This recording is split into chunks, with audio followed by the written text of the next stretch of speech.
너무 많이 알고 또 많이 들었던 말씀입니다. 마태복음 이 달란트 비유를 이렇게 말합니다. 신앙생활하는 우리들에게 가장 요구되는 것은 충성인데 그 충성에 대해서 누가 가장 바르게 해석하고 바르게 설명해 주느냐 하는 문제예요.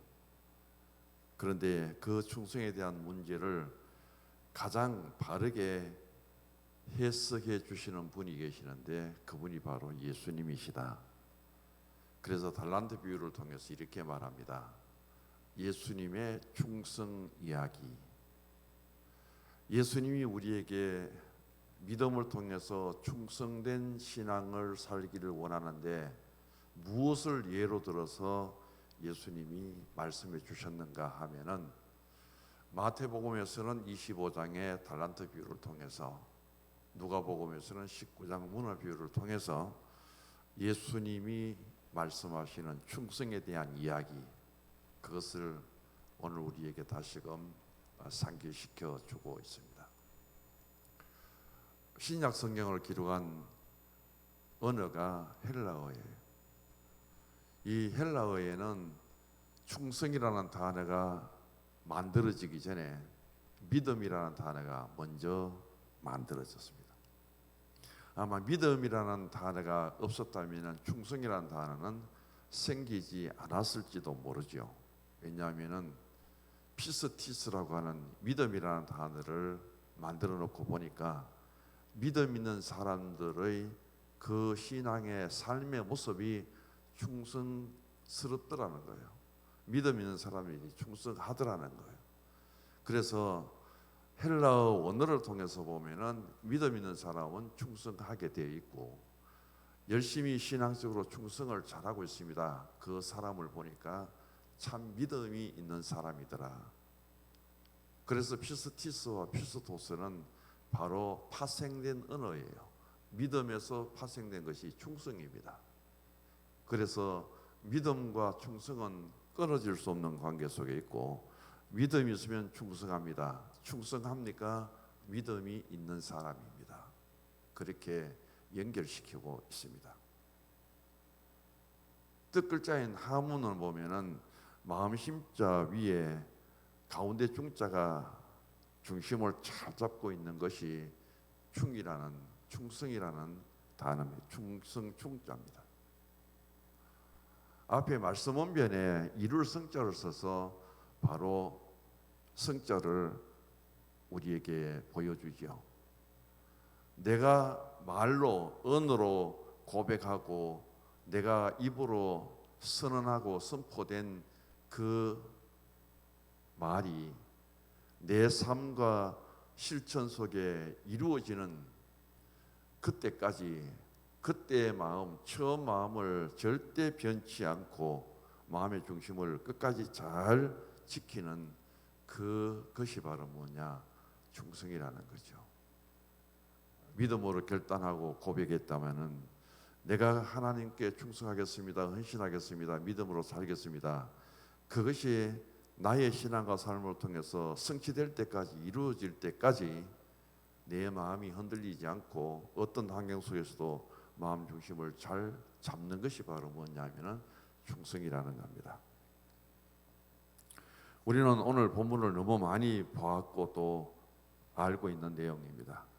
이 14절의 말씀을 보시면은 바로 종들을 불러서 자기 소유를 맡겼다, 그렇게 말씀이 시작되고요. 18절에 보면은 그 주인의 돈이라는 말씀이 나옵니다. 그리고 25절에 가면은 당신의 달란트를 땅에 감춰 두었다. 그 다음에 27절에 가면은 내 돈이라는 단어가 나오죠. 여기에 돈의 소유자가 누구냐? 주인이 있습니다. 그렇다면 그 돈을 맡아서 관리하는 자는 누구냐? 종이라는 말씀입니다. 오늘 우리는 일반적으로 5달란트, 2달란트, 1달란트 종들을 이야기하고 있는데 어떤 분들을 어떤 분들은 이 세 사람의 종을 일렬로 세웁니다. 그리고 맨 오른쪽에는 5달란트 받은 종이 있고 맨 왼쪽에는 1달란트 받은 종을 세우고 중간에 누가 섰느냐 하면 2달란트 받은 종이에요. 그리고 이 종들에게 이름을 붙입니다. 5달란트 받은 종에게는 바로 충성의 본이 되는 종이다, 그런 명칭을 붙이고요. 1달란트를 받았다가 그것을 땅에 묻어둔 종은 기본도 갖추지 못한 종이다. 충성에 대해서 기본도 모르는 종이다. 그렇게 말합니다. 2달란트 받은 종은 바로 본을 잘 받아서 충성한 종이다. 그래, 본 받은 종이다. 그렇게 말합니다. 내가 어떤 선상에 서 있습니다. 오른편에는 정말 믿음으로 충성하고 믿음의 본이 되는 사람이 있다면은 왼편에는 신앙의 기본도 갖춰지지 않았어요. 하나님의 일, 교회 일에 대해서 기본적인 이해도 하지 못하는 사람이 있습니다.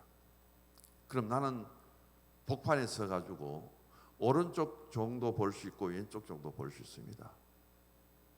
내가 오른쪽에 5달란트 받은 정말 본이 될 수 있는 충성을 하는 그 사람을 본받아 따라만 가면은 나도 충성스러운 종으로 배울 수 있고 닮아갈 수 있고 결국은 나도 충성스러운 종이 될 수 있는데, 내가 왼쪽에 난 1달란트 종을 보면은 기본도 되지 않는 그 종을 따라가다 보면은 나도 똑같이 신앙에 실패해야 되고 아무것도 할 수 없다는 거죠. 그래서 이 3명의 달란트를 받은 종들 가운데 내가 선 자리가 어디냐는 겁니다.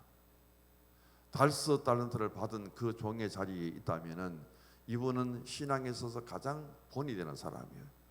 하나님의 교회 안에서도 가장 충성스러운 데에 있어서 본보기가 되는 사람이라. 생활이나 인격이나 모든 일에 있어서 나무랄 데가 없는 그런 좋은 신앙의 일꾼이라는 겁니다. 그리고 아예 기본조차 되지 않은 1달란트 받은 종은 주인에 대한 이해도 없을 뿐 아니라 오히려 엄청나게 주인에 대해서 오해를 하고 잘못 생각하고 있죠.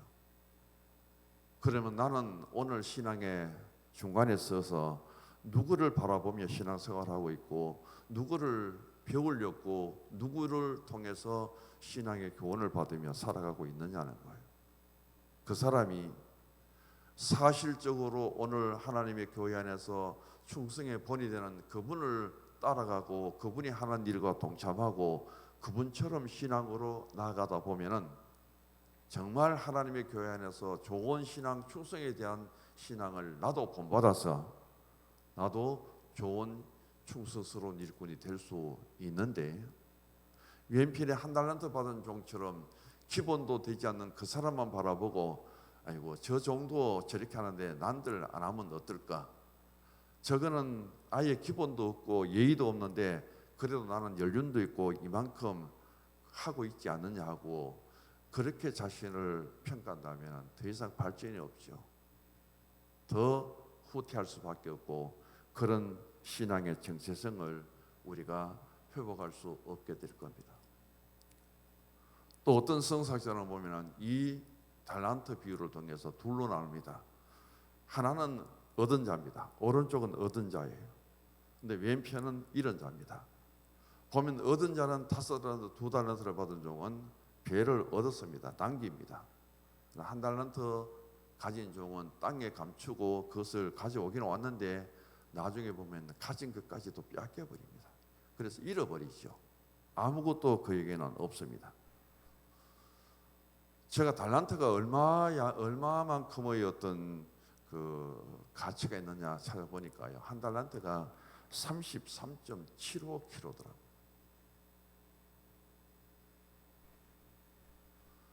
우리가 금을 보통 돈으로 따지잖아요. 이 금을 1달란트 금을 돈으로 나누니까 9,000돈이에요. 한 돈에 20만 원 잡으니까 2고 18, 18억이다. 1달란트가 적은 것 들지라도 그것을 오늘의 환율로 계산되면은 1달란트가 바로 18억이에요. 2달란트는 36억이에요. 5달란트는 90억이더라고요. 이 엄청난 것을 통해서 주인이 재능에 따라서 은사에 따라서 맡겼습니다. 이런 자와 그 다음 얻은 자의 차이점이 뭐냐는 거예요. 첫 번째로 2달란트 5달란트를 받은 종은 그 달란트의 자금을 갖고 직장을 얻었다. 오늘 여기 보면 장사를 해서 배를 남기죠. 사업을 시작했다는 겁니다. 내게 주어진 은사, 내게 주어진 달란트를 가지고 하나님에게 맡긴 것이 있다면은 그걸 통해서 오늘 말씀에 중요한 것은 16절에 바로 가서 17절에 보면은 2달란트 받은 자도 그와 같이 하여 지체하지 않고 그 돈을 통해서 그것으로 하여금 자신의 능력과 은사를 통해 장사를 했다는 겁니다. 그래서 하나님이 내게 주신 그 달란트를 갖고 2달란트, 5달란트 받은 종은 사업을 시작했는데 결과적으로는 갑절을 남기죠. 1달란트 받은 종도 18억을 가지고 가서 사업을 해야 되는데 그것을 전혀 하지 않습니다. 그래서 두 사람은 그걸 자본을 해서 사업을 하고 열심히 일하고 열심히 살아가는데 1달란트 받은 종은 사업도 하지 않고 땅에 묻어두고 놀아버립니다. 바로 시작은 이렇게 이루어지는 거죠. 그래서 2달란트, 5달란트를 통해서 사업을 하는 두 종은 배를 남기는데 1달란트를 땅에 묻어둔 1달란트의 종은 남긴 것이 하나도 없습니다. 주인이 돌아옵니다. 2달란트, 5달란트 갑절을 남긴 그 종들에게는 더 많이 맡기죠. 잘했다, 착한 종이다, 작은 일에 충성했기 때문에 너는 더 많이 맡겨도 내가 믿을 수 있는 사람이다 하고 넘치도록 채워줍니다. 근데 1달란트를 가고 땅에 묻어두고 변명하는 종에게는 있는 것까지도 빼앗아 버립니다. 남겨야 되는데도 불구하고 남기지 못할 뿐 아니라 기본적인 그 자신의 재산까지도 빼앗겨 버립니다. 그리고 두 부류의 차이점은 2달란트, 5달란트 종은 칭찬받는데 1달란트 종은 책망받습니다. 결국은 바로 사업을 통해서 갑절을 남기는 종들은 바로 주인의 잔치에 참여해서 즐거움을 함께 나누는 복을 받습니다.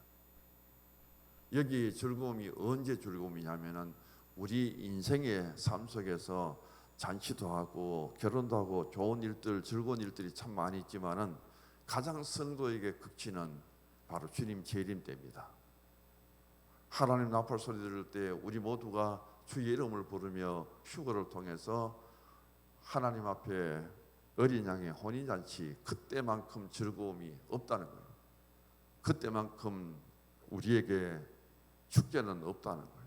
바로 여기에 나오는 주인의 즐거움은 다시 오실 주님 앞에 우리가 혼인잔치에 참여하는 그 즐거움을 말하고 있습니다. 2달란트와 5달란트를 통해서 이유를 남긴 두 종에게는 이런 잔치에 기쁨이 있다면 그때 1달란트 받은 종은 어디에 떨어집니까? 지옥에 떨어져서 주인에게 이제 쫓김을 당하고 슬피 울며 이를 갈미 있으리라. 이 차이가 얼마나 크냐는 것을 우리에게 들려주고 있죠. 너무나 많이 알고 많이 들었던 내용이지만은 이렇게 분석을 하고 그것을 통해서 우리가 다시 한번 내 신앙에 적용하면서 성찰해 볼 때 우리는 오늘도 하나님 앞에 주어진 신앙의 자리, 하나님은 내게 달란트를 따라 은사를 따라 직분을 맡겼습니다. 그래서 하나님의 교회 안에도 직분이 있습니다. 그것을 통해서 우리에게 주어진 그 신앙 속에 하나님 일을 맡길 때 지체하고 더디고 미루고 그러는 것이 아니라 가장 중요한 반응은 오늘 보면 16절에 바로 가고 5달란트, 2달란트 받은 종은 그같이 하고, 그래서 이들은 최선을 통해서 자신의 달란트와 은사를 활용하여 주님 앞에 일하였는데 그 결과는 갑절을 남기면서 칭찬을 받습니다. 그런데 24절에 보면은 1달란트 받은 종은 온갖 변명을 하면서 자신을 합리화시킵니다. 주인이여 당신은 굳은 사람이라 심지 않은 데서 거두어 해치지 않는 데서 모으는 줄을 내가 알았다. 두려워하여 나가서 당신의 달란트를 땅에 감춰두었나이다. 당신 것을 가지고 왔습니다. 참 변명도 많고 자기 정당화 자기 합리화를 하고 있습니다. 27절의 말씀 주인이 말합니다. 내가 마땅히 내 돈을 치리하는 자들에게나 맡겼다가 내가 돌아와서 내 원금과 이자를 받게 하였을 것이니라. 너가 그것을 받아서 전혀 활용하지 않고 땅에 묻어둔 것을 통해서 보면은 누군가에게 그것을 맡겼다면, 아니면은 은행에 맡겼다면 이자도 나오고 그것이라도 남는 것이 있을 텐데 도대체 기본적인 자세도 갖춰지지 않고 신앙에 있어서 무지한 것이 아니라 너무 우둔하고 어리석은 모습을 보여주죠. 결국은 책망을 받고 있습니다. 달란트 비유를 통해서 최후적인 하나님의 말씀은 잘하였다, 반대는 못한 것이죠. 착하고 충성된 종이죠. 악하고 게으른 종이죠. 다시 오실 주님은 반드시 우리 앞에 오셔서 오늘 달란트 비유의 주인이 계산을 하듯이 우리에게도 계산할 그때가 있습니다. 주인이 돌아왔다는 것은 이 땅에 주님이 재림하신다는 것이고요. 그 다음 종들에게 계산한다는 것은 심판을 뜻합니다. 달란트를 나누어 주고 그때 그 주인은 바로 예수님이시고 종들은 바로 우리 모든 성도들을 가리킵니다. 그 주인 앞에 오늘 종들로서 나에게 주어진 달란트가 얼마인가 그게 중요한 것이 아니라 그것을 통해서 무엇을 했느냐는 것이죠. 얼마나 남겼느냐는 것이죠. 그것을 통해서 주님 앞에 우리가 어떻게 말할 수 있으며 주님의 평가는 어떻게 우리에게 들려줄 것인가.